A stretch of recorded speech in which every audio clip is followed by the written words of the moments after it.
In this video, I'll be showing you how to change color on home screen back to normal on iPhone. It's a very simple method, so if you find this video helpful, be sure to drop a like and subscribe. Now, let's say like you're some extravagant color where you've customized your home screen a lot, but you just want to switch it back to normal because it might be over the top for you. You might be having difficulty finding an application or anything like that, which is fine. So all you want to do is long press in an empty area on your screen. It's going to look like this then. On the top left, go ahead and click edit. And then you're going to see customize as the second option. So just go ahead and click on that. Now you might be on clear or tinted, anything like this, or even dark mode, which is what I prefer. But if you want to switch it back to default, all you got to do is go over to the default one like so, and then it's going to be looking like this.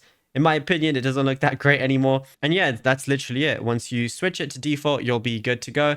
And you can switch it back anytime you want as well. And if I want to, I can also increase the app size of the like icons and everything.